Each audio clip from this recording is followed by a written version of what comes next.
Hi friends, good morning. তো আমি আজ কি করব, ডাল, সোনামুগ ডাল। এখানে সোনামুগ ডাল একটু নিয়ে নিয়েছি, আর এটা হালকা করে আমি ভেজে নেব। হালকা করে ভেজে নিলে এটার যে এত সুন্দর গন্ধ সেটা বেরোয়। ঠিক আছে, আমি হালকা করে ভেজে নেব এটা। এবার এটা একটু হালকা ভেজে নেওয়ার পর, এটা খুব গরম আছে সেজন্য একটু ঠান্ডা হতে দিয়ে নেব। তারপর এটা একবার আমি ধুয়ে নেব। এই যে জলে দিয়ে দিলাম যাতে একটু ঠান্ডা হয়ে যায় খুব তাড়াতাড়ির মধ্যে। তাহলে কি হবে, এটা আমি এই এই প্রেশার কুকারে দিয়ে দেবো যাতে এটা সিদ্ধ হয়ে যায় খুব তাড়াতাড়ির মধ্যে। এই যে ভালো করে এটাকে ধুয়ে নেব। কি হচ্ছে দেখুন, এই যে জলটা দেখুন কত নোংরা হয়ে গেল। এটা যে পাউডার আছে সব বেরিয়ে যাবে একবার ধুলেই। এবার ওটা ওয়াশ করে নেওয়ার পর এই যে প্রেশার কুকারে দিয়ে দিলাম, একটু নুন হলুদ দিয়ে জল দিয়ে চাপিয়ে দিলাম প্রেশার কুকারে। যেই সিটি পড়ে যাবে তারপর এটাকে আমি নামিয়ে নেব। তো আমার ডাল সেদ্ধ হয়ে গেছে। এখানে কড়াই বাটিটাও গরম হয়ে গেছে। এর মধ্যে তেল আর জিরে দিয়ে দিয়েছি, এটা চটপট চটপট করে ফুটছে। তার মধ্যে আমি দেব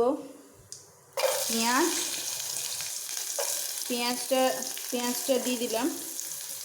এবার দিব একটা ছোট্ট লঙ্কা, যে যেরকম ঝাল পছন্দ করে, কেউ শুকনো লঙ্কাও হলে দিতে পারো, কিন্তু আমি একটা ছোট্ট কাঁচা লঙ্কা দিয়ে দিলাম, কারণ আমার একটা ছোটো বাচ্চা আছে, সে খাবে, তো সেই জন্য আমি একটা ছোট্ট একটু মতো একটা লঙ্কা দিয়ে দিলাম।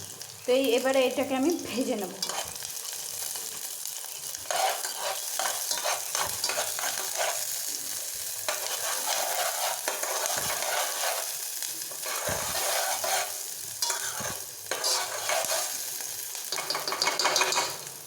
ভেজে নেওয়ার পর আমি এখানে আদা রসুন থেতো করে রেখেছি এটার মধ্যে, আমি এটার মধ্যে দিয়ে দেবো তেলের মধ্যে। এই যে আদা রসুনটা দিয়ে দিলাম, তেলে ভেজে নেব আদা রসুনটা। আর এটা আমি সিমে করে দিয়েছি ওভেনটা, সেই জন্য একদম আস্তে আস্তে হবে, খুব সুন্দরভাবে হবে। পারলে আপনারা একটু বিলাতি দিয়ে দিতে পারেন, এটাতে একটু টেস্ট বাড়ে। আমি একটু সস দিয়ে দেবো। বিলাতিটা আমার নেই, সেই জন্য আমি 1 ফোঁটা মতো সস দিয়ে দেবো, বেশি না, 1 ফোঁটা।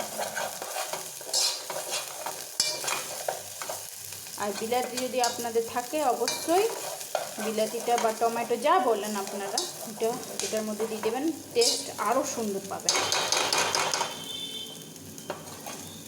আর এর মধ্যে একটু ভাজা মশলা দিয়ে দিলাম আর কসুরি মেথি। ঠিক আছে, এবার এটা হয়ে গেছে। এবার আমি ডালটা দিয়ে দেবো। এর মধ্যে আমি 1 টুকরো মতো এই যে গুড় দিলাম, আর একটু 1 ফোঁটা মতো সস দিয়ে দিলাম। এবার এটাকে ভালো করে ঘেটে নেব।